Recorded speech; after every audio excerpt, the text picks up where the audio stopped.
President Lee Jae-myung and his Philippine counterpart, President Ferdinand Marcos Jr., are holding a summit in Manila, looking to expand cooperation in defense and the economy, as the two countries mark the 77th anniversary of the establishment of diplomatic ties.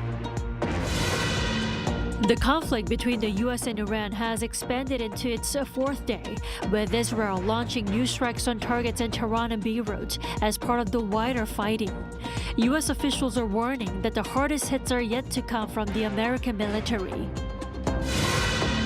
And South Korea's benchmark Kospi tumbled on Tuesday, triggering a temporary trading curve over war fears. In the meantime, the government is taking coordinated steps to ensure that Korean nationals in the Middle East can return home safely.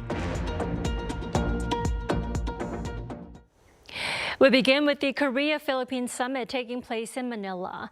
As part of his trip to Southeast Asia, President Lee Jae-myung is now in the Philippines. And leaders' talks have just wrapped up for cooperation on the defense industry and the economy. Our Blue House correspondent Yoon Jung-min joins us live from Manila. Jung-min, what's the latest from there? Tammy, so the summit began a few hours ago as the South Korean president landed here in Manila this afternoon. President Lee Jae-myung was given an official welcome by Philippine President Ferdinand Marcos Jr. at the presidential palace with the Korean folk song Arirang sung in Korean by a local choir. The South Korean president signed a guest book, which was followed by talks, the signing of MOUs, and a joint news conference.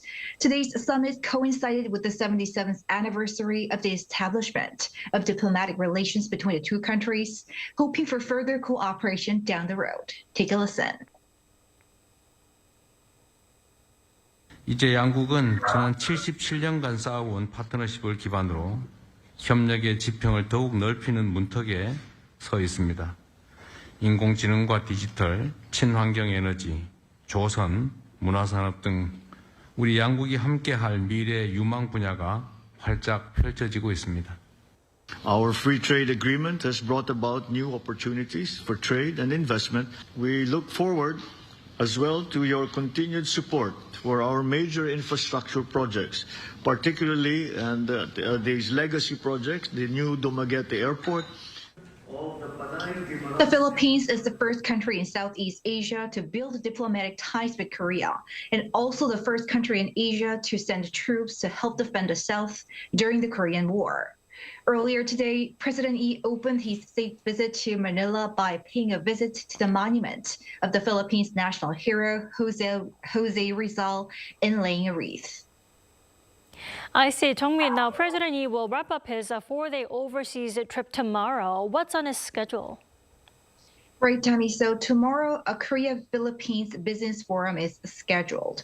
A number of business leaders from the two countries are expected to discuss ways to bolster cooperation at a time of increased global uncertainties.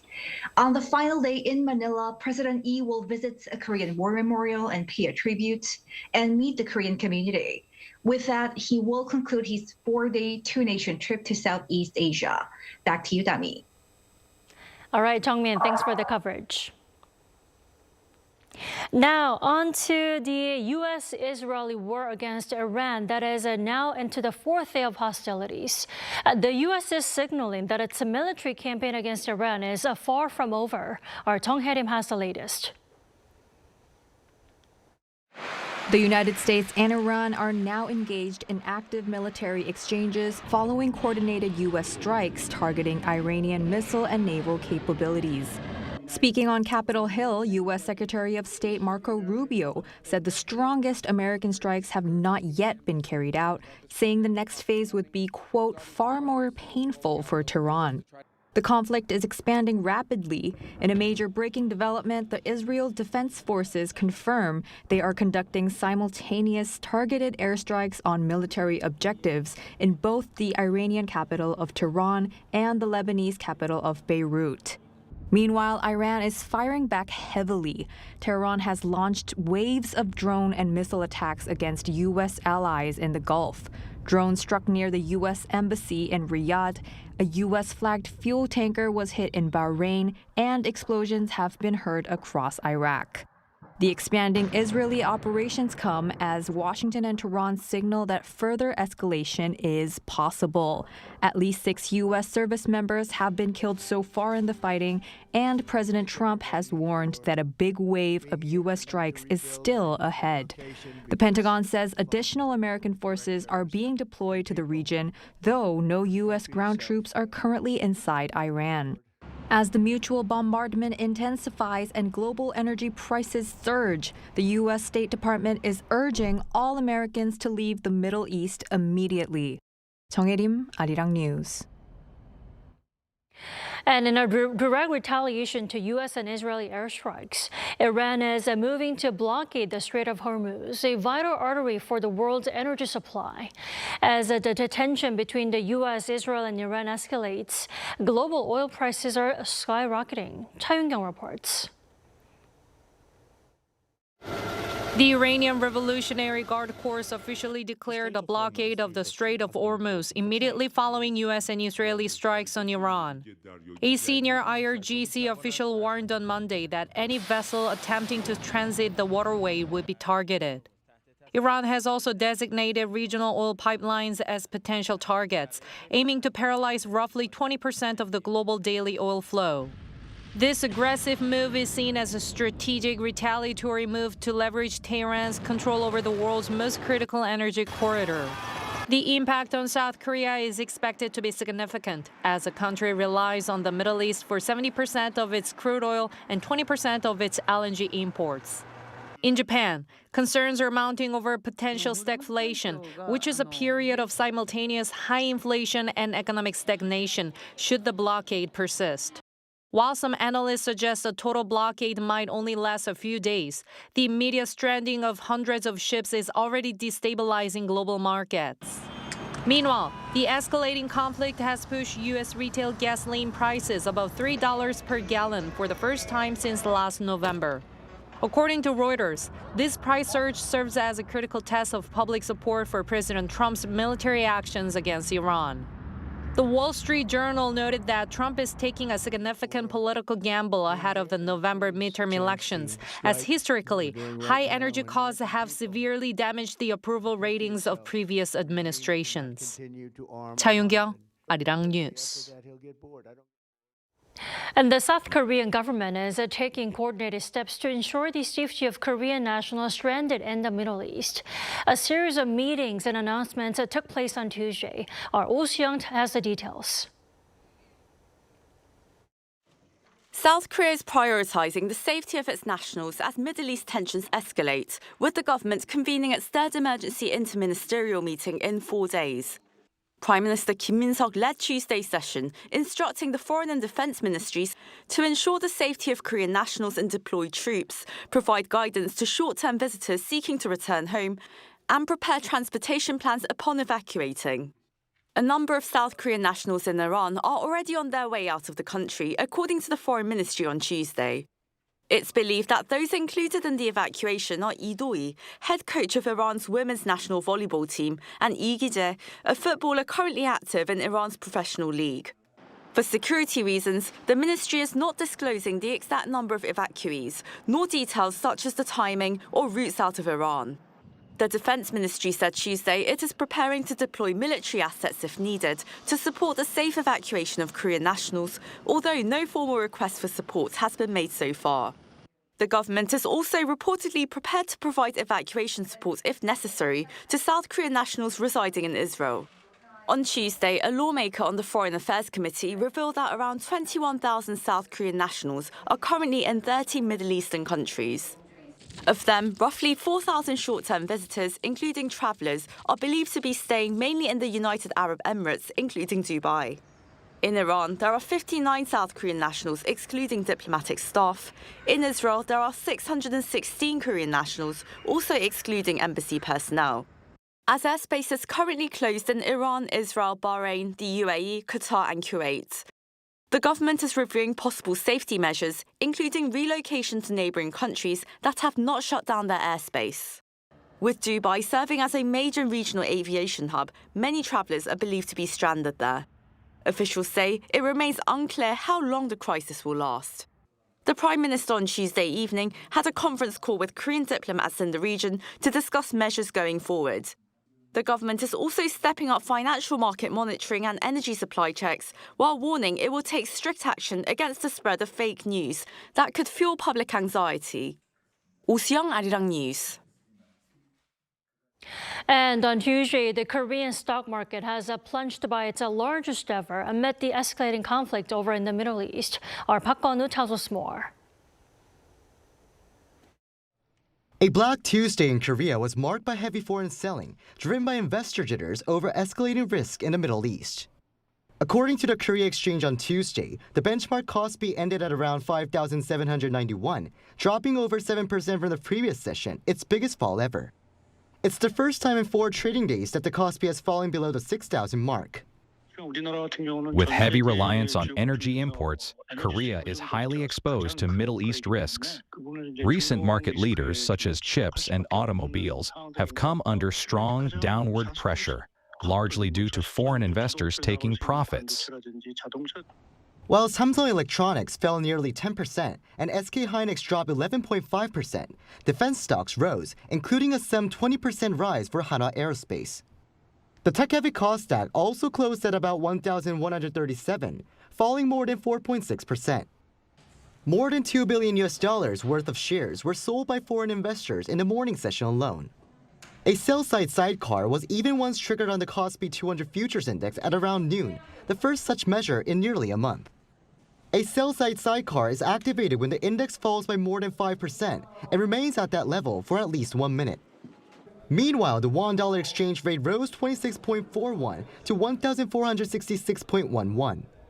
Investors have increasingly turned to safer assets such as gold, with prices in the Korean market once rising more than 5% on Tuesday compared to the previous session.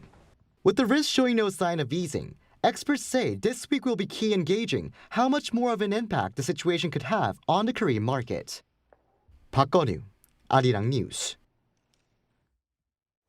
And South Korea's financial authorities and the Bank of Korea are operating a 24-hour monitoring system to respond to the situation in the Middle East. The government announced Tuesday it plans to utilize funds of 13.3 trillion won, or around $9 billion for a financial support program to assist companies directly affected by the conflict.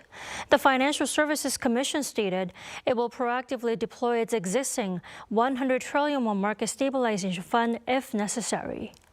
Meanwhile, Bank of Korea Governor Lee Chang-yong convened a meeting to assess the global financial situation. The central bank is closely monitoring domestic financial and foreign exchange markets as they reopen, pledging timely market interventions based on specific contingency plans.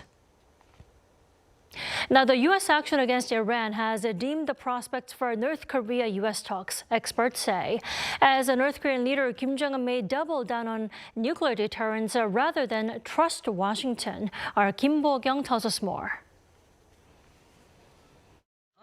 Many people's eyes were on potential talks between the U.S. and North Korea, with U.S. President Donald Trump slated to visit Beijing from March 31st to April 2nd to hold talks with his Chinese counterpart Xi Jinping. However, with U.S.-Israeli operations killing Iran's supreme leader, the chances have become slim, according to experts. The fact that Iran ultimately came under attack despite nuclear negotiations with the U.S. would have eroded North Korea's trust in talks with Washington, they noted.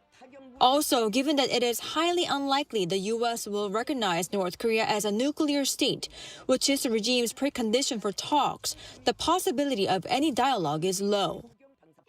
After what happened with Iran, it's hard to know why North Korea should trust the United States' willingness to negotiate.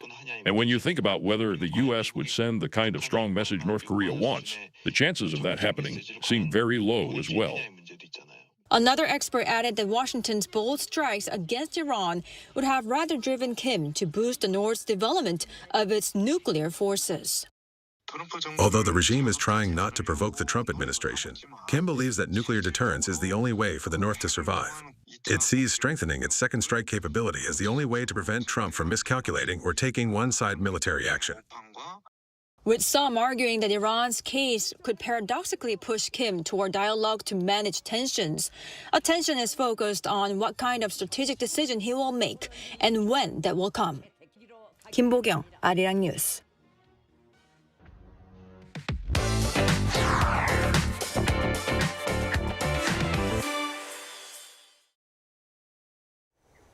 The February session of South Korea's National Assembly wrapped up on Tuesday with a sharp confrontation after a 6-day filibuster that began last week. Now, the standoff cleared a way for votes on judicial reform bills and a controversial administrative integration law, setting the stage for further clashes in March. Joining us in the studio is our political correspondent, Moon Hae-ryun. Hae-ryun, welcome back. Thank you for having me. So, Hae-ryun, let's start with the judicial reform package. What exactly happened on the floor, and why has it triggered such an intense backlash? So the confrontation essentially centers on 3 judicial reform bills that are being backed by the ruling Democratic Party after the party cut off opposition filibusters one by one. The package includes a bill creating a new crime of so-called legal distortion, a revision allowing constitutional complaints against final court rulings, and a proposal to expand the number of Supreme Court justices from 14 to 26. The DP argues the measures are needed to address trial delays and excessive caseloads. The main opposition People Power Party has strongly opposed the bills, calling them judicial destruction and urging President Lee Jae-myung to veto all 3, warning they could be used to pressure judges and prosecutors in politically sensitive cases. Now, Hae-ryun, on top of that, administrative integration has been another major flashpoint. Walk us through this, please. So immediately after the People Power Party ended its filibuster, the National Assembly reconvened and passed the special act integrating Gwangju and Jeollanam-do province into a single administrative entity. The conflict now centers on the integration bill for Daegu and Gyeongsang-buk-do province. Although the PPP formally endorsed the bill at a late-night caucus, the DP has since added conditions calling for a public apology over past opposition and demanding a clear stance on an integration bill for Daejeon and Cheongchang-namdo province, keeping the legislation stalled at the committee stage. Negotiations are expected to continue, with the DP aiming to finalize the legal framework ahead of the June local elections. I see. Now, looking ahead to the March session, then, what are some of the key pressure points our viewers should be watching at the National Assembly? So March is reopening with a focus on the special committee that's handling the U.S. Special Investment Act, which resumes activity on Wednesday. Lawmakers plan to table 9 related bills, approve the makeup of the subcommittee, and begin formal deliberations with the aim of completing reviews and holding a vote by March 9th. Whether lawmakers can move past February's procedural warfare and make progress on these bills will be a key test for the March session. Indeed. Hae-ryun, do keep us posted. Thank you for the coverage tonight, as always. Thank you for having me.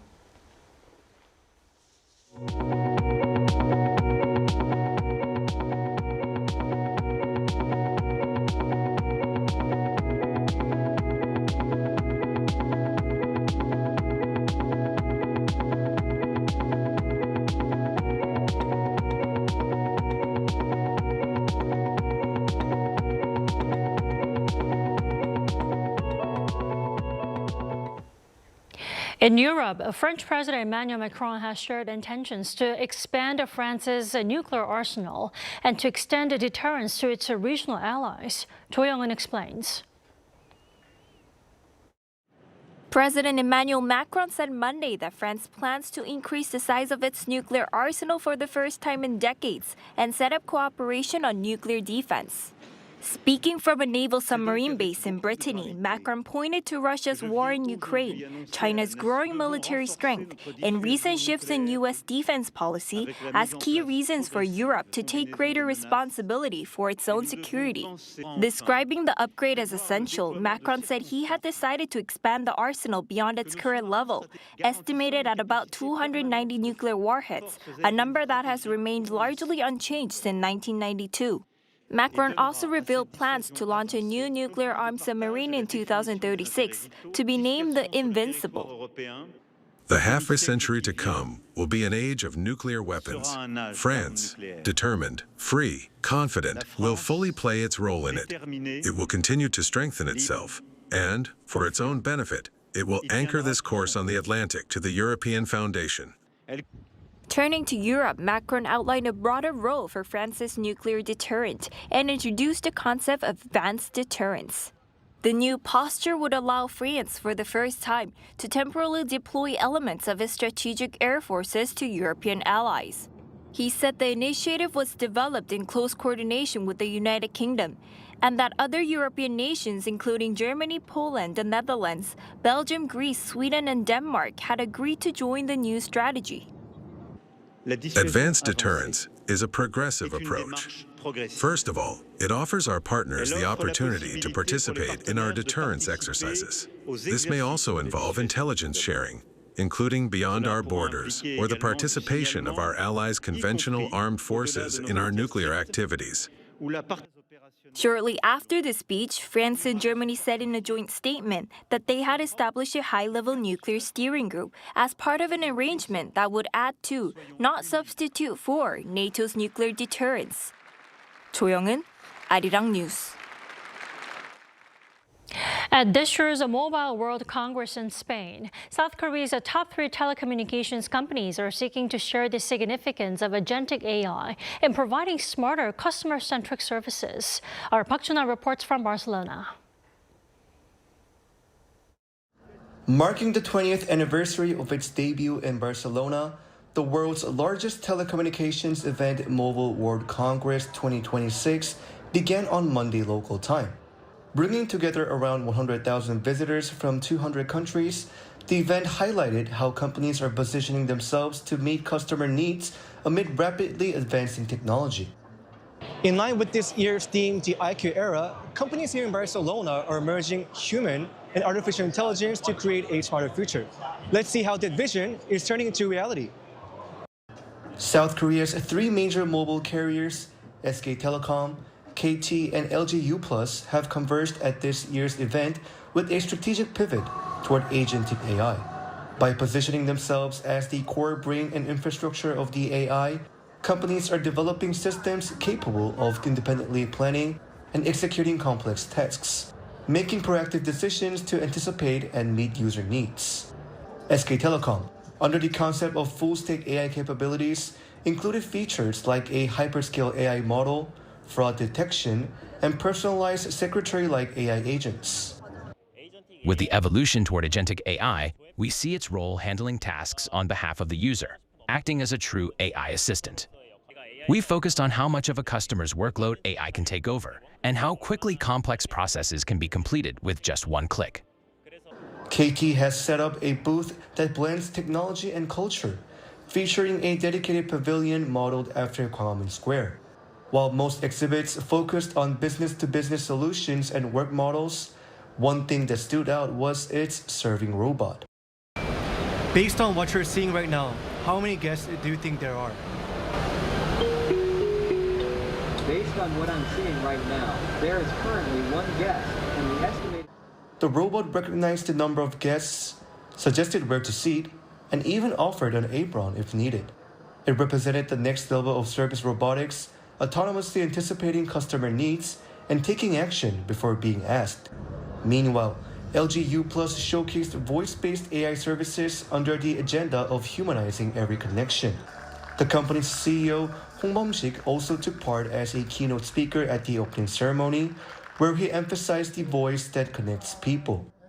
Voice is the most fundamental human means of connection. In an era flooded with connected devices like smart glasses, AI agents, even physical AI, voice will quickly become the central interface of all. The company also showcased AI agent Ixio's next-generation model, Ixio Pro, which functions as a proactive partner that suggests solutions before being asked. The company said it also plans to make its AI agent compatible with humanoid robots. By integrating intelligence into every connection, the firms at MWC 2026 are laying the groundwork for a future where AI isn't just a tool, but a proactive infrastructure that understands and moves with us. Park Jun-ah, Arirang News, Barcelona.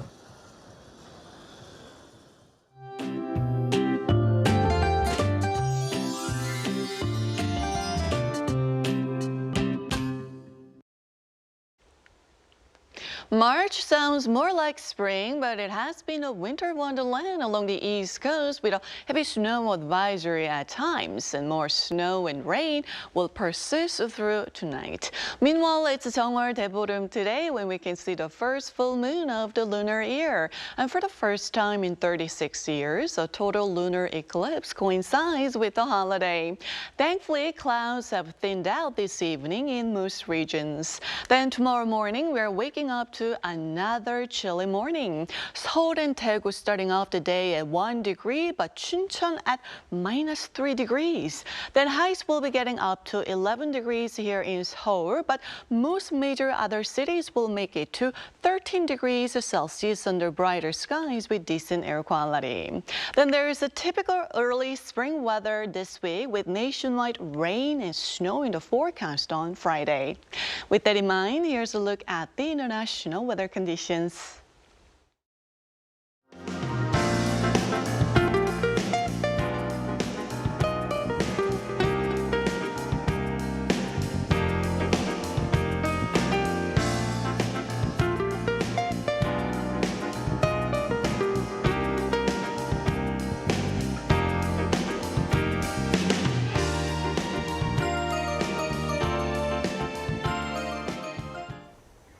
That is all we have for tonight. I'm Kim Dami. From all of us here at Arirang, thanks for watching and good night.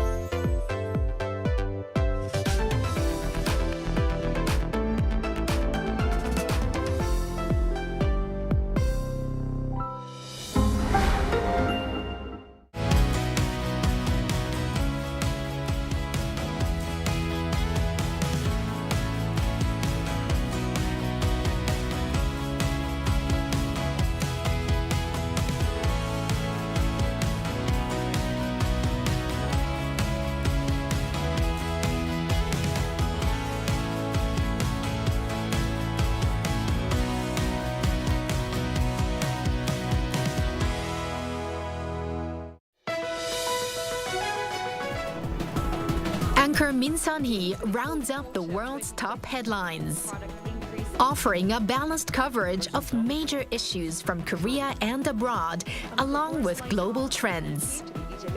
We deliver Korean current affairs to our global viewers with depth and clarity. Stay up to date with what's happening around the world. The Daily Report. Talk Room invites global figures representing each K-content genre. We uncover their expertise and journeys to success in honest, in-depth dialogue. Retrace their steps, challenges, and insights. And discover the power of K-content impacting the world. React to outside. Diplomats Archive, Hidden Stories. Explore the connections between Korea and the world. We cast light on the stories and scenes that lie in the shadows of history. And delve into the human stories of diplomacy woven into the times. Discover the hidden traces of history within the records of diplomacy. And Timor-Leste. Enter the screen as the show begins. Perform Arts Reload. Capturing a live theater experience, we deliver the flow and energy of each performance. Presenting a diverse range of genres, from traditional and contemporary to classical and original. Experience the quality and emotional force of Korean performing arts.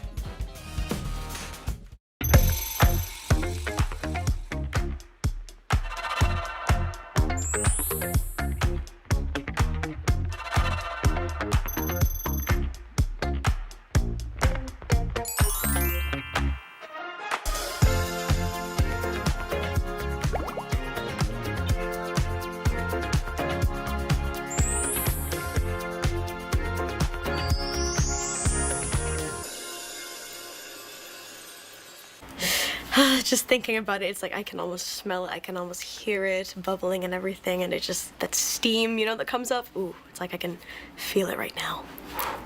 Yes.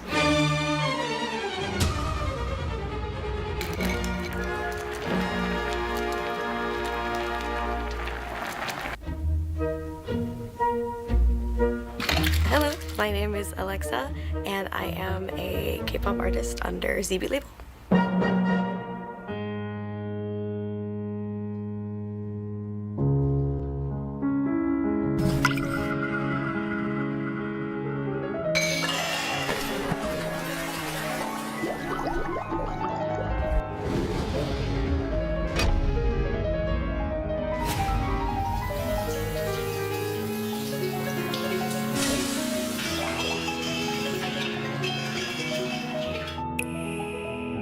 When I think that far back, there was a local Korean restaurant in my hometown in Tulsa.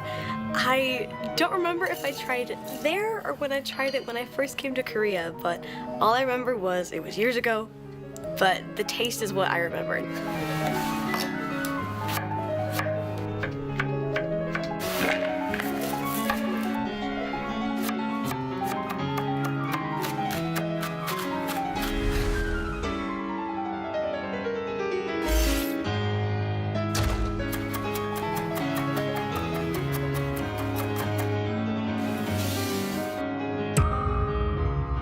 My mom, she does cook some Korean food. Being of Korean descent, I have been eating so much tofu ever since I was a child, but it is one of my favorite and most versatile foods you can use to create so many other dishes, such as 된장찌개.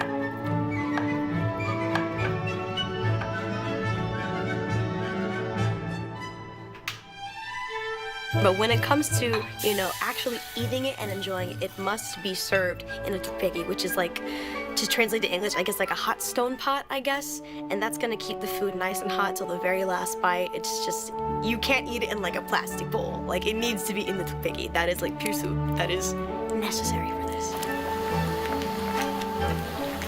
Star of the show is centrally doenjang, like the soybean paste. So as long as that's delicious, the stew's gonna be delicious no matter what, so no worries there. But all the flavors coming together to create that really like decadent, very flavorful broth. And again, when it's really hot in the tteokbokki and the steam just comes up and it just emits those nice fragrances, it's just an unforgettable experience if somebody's never tried 된장찌개 before.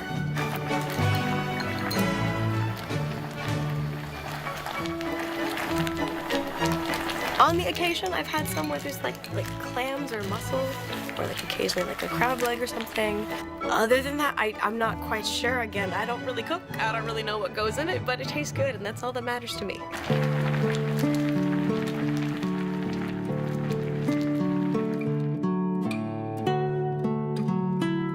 When I think about that, it just kind of reminds me of coming home from a long day of work, whether it's just full schedule or just practicing, and I just need all of my stress to go away. And thinking about this just brings me to that point of relaxation where everything is just fine, everything's good.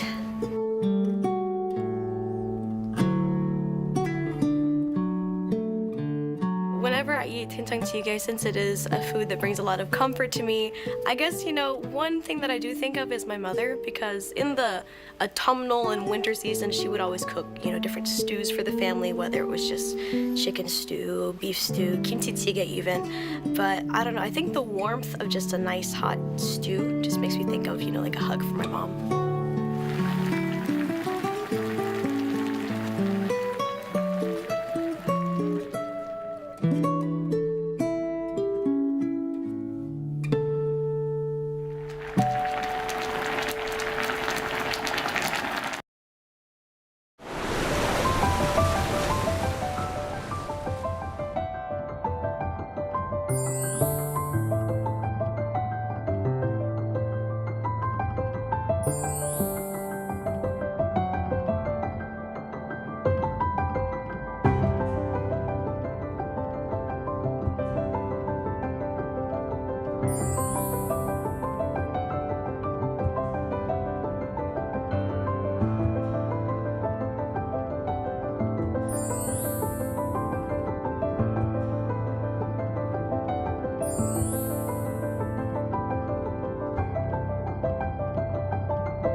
Knock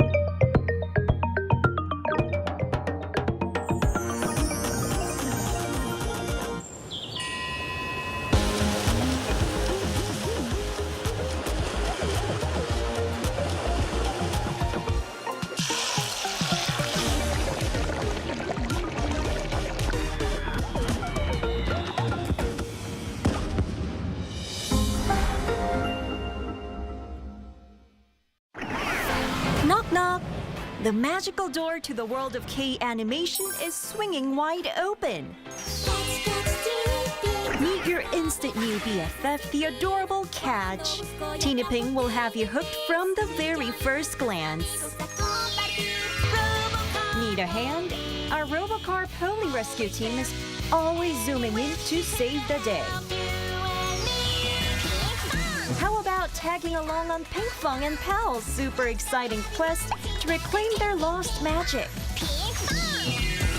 With the mysterious life forms Cabion by your side, you can become a Cabion master and save humanity like a total hero. Protecting children's innocence while igniting their boundless imaginations. That's the magic of Korean animation. K-animation, the ultimate bestie for kids worldwide.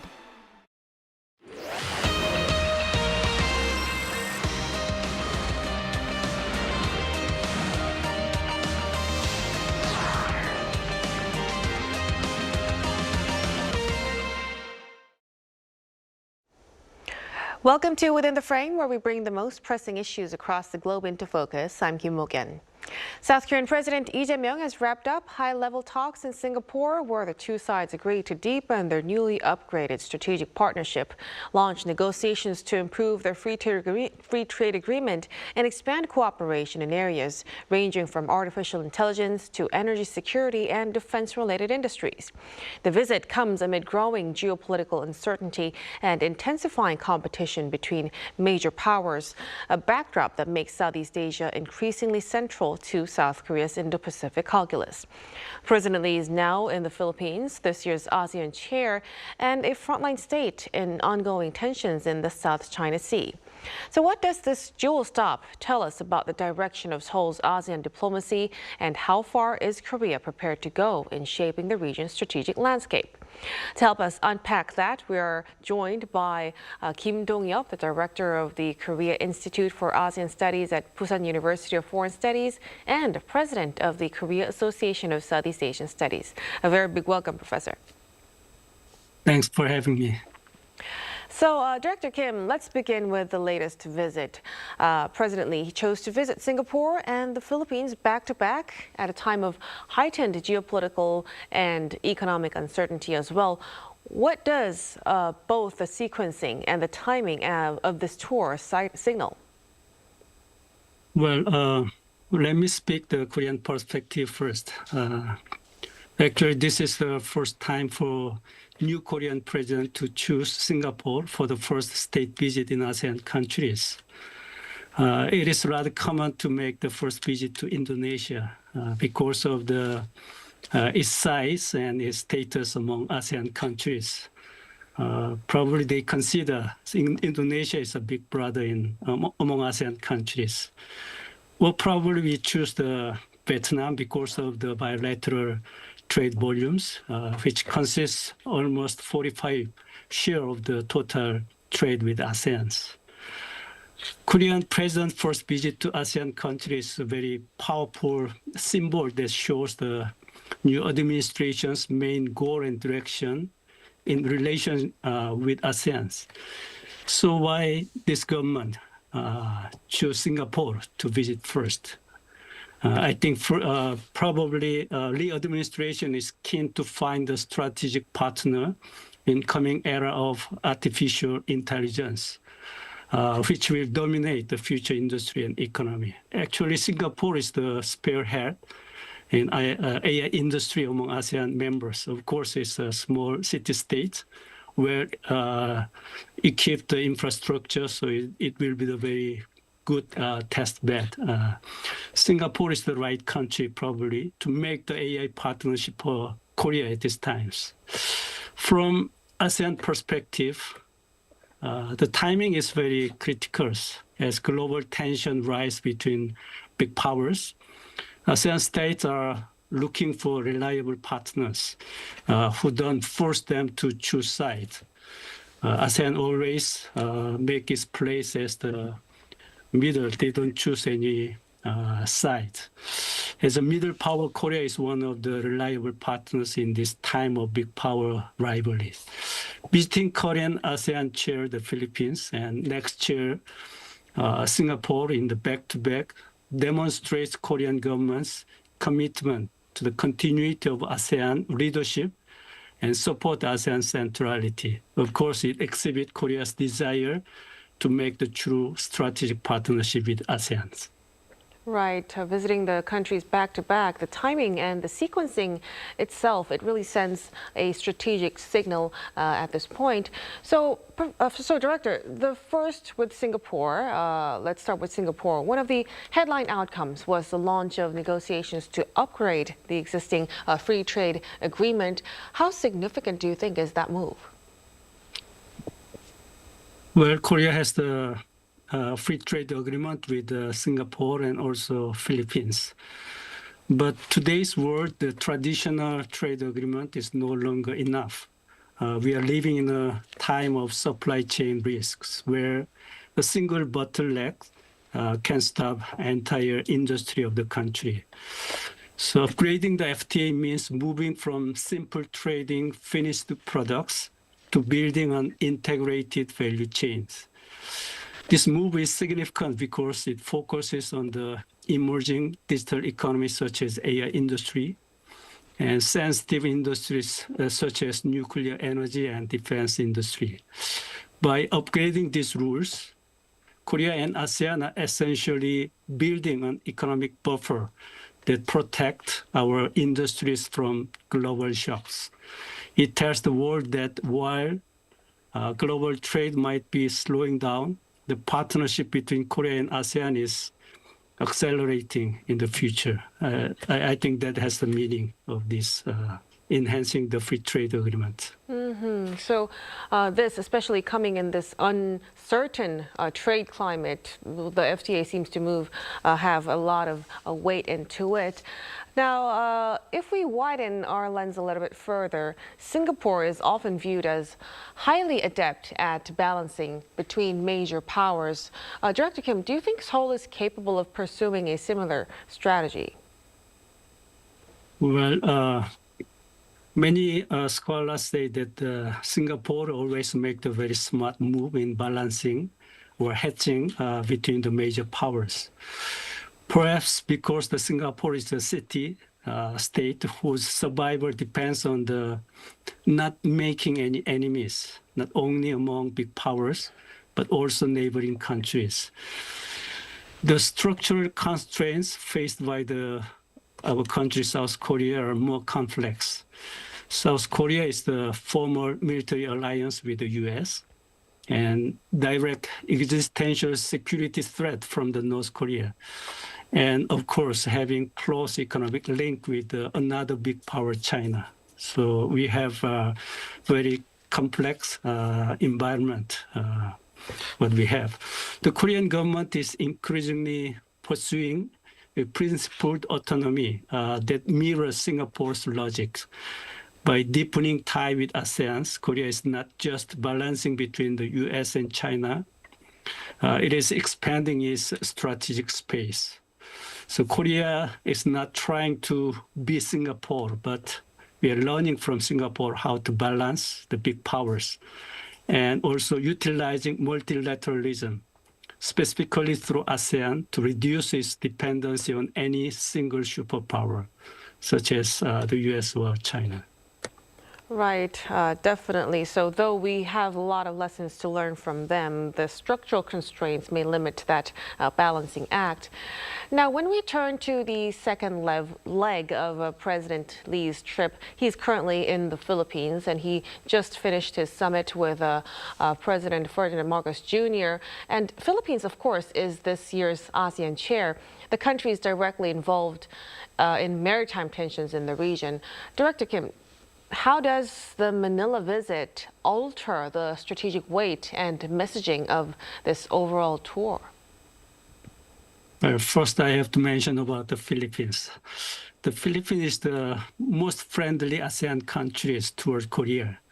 It was the first ASEAN nations to establish diplomatic relations with Korea in 1949. It's already 77 years anniversary.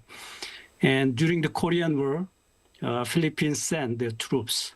They fought against the communist North, shoulder to shoulder with South Korea. And of course, they sacrificed more than 100 soldiers, young Filipinos in Korean wars. Since then, the Philippines has consistently supported Korea's stance on North Korea within ASEAN forums. I think the true friends must never forget gratitude. The Korean government should carefully listen to the needs of the Philippine government and accommodate them as much as possible within its capacities.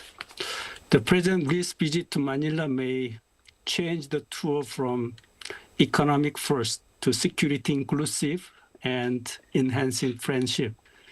I think as a current ASEAN chair, the Philippines sits at the heart, as you mentioned, that the region's most pressing maritime tensions. This visit elevates the Philippines from the traditional labor and tourism partner to digital industry partner, as well as frontline strategic partners. It signals that Korea is ready to engage in difficult conversation with the Philippines in constructive ways about regional stability, maritime security, and defense industry cooperations. It will prove that Korea is ready to be the true partner to the regional security as promised in the CSP vision of this government. Right. Speaking of CSP, Director Kim, when we look at the bigger framework behind the visit, the presidential office, it says that the goal is to operationalize the comprehensive strategic partnership CSP vision announced at last year's Korea-ASEAN summit. So in practical terms, what would a meaningful delivery look like beyond declarations that were held at the summit? Well, meaningful delivery requires moving from summit diplomacy to institutionalized implementations. To go beyond declaration, we need to follow the progress of the signed MOUs and promises. And furthermore, the Korea's bilateral project with Singapore and the Philippines actually need to spill over into the broader Korea-ASEAN cooperation framework. Well, it is also necessary to strengthen people-to-people connectivity by giving more effort to increase mutual understandings. It needs to foster deeper institutional links, not only government levels, but also academic and civil societies. I hope that Korea truly earned the heart of ASEAN people and strengthen long-term cooperation based on the mutual trust.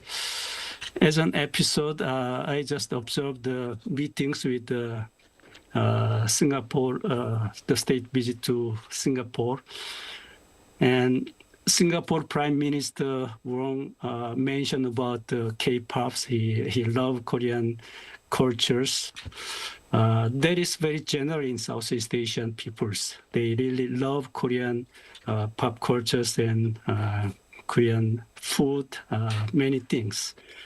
But in another venues, we have the Korea-Singapore, I think it's AI Connect forums. In that forums, the foreign minister, Vivian of Singapore, he mentioned about, he suggests to the Korean government 3 suggestions. The first suggestion about building trust of the, mutual trust for the supply chain, or that is what he mentioned. I think there is some bone in his words. Koreans are very much loved, and the ASEAN peoples really like the Korean cultures. But in their deep minds, we did not give the trust. So that is, I think, very essential to we have to establish. So it will be the standard to judge whether the administration CSB vision toward ASEAN is successfully taken place or not. Right. That's what my comment. Definitely. So you've mentioned academic, civil level exchanges and also people-to-people exchanges and also the power of K-pop, soft power as well. So we'll have to see if execution would really lead into concrete results moving forward. But we'll have to leave our discussion right here. Thank you so much for your insights tonight, Director Kim. Thank you. And that'll be all from us on Within the Frame. Be sure to tune in again next time as we continue to explore the stories that matter. Until then, stay informed and engaged.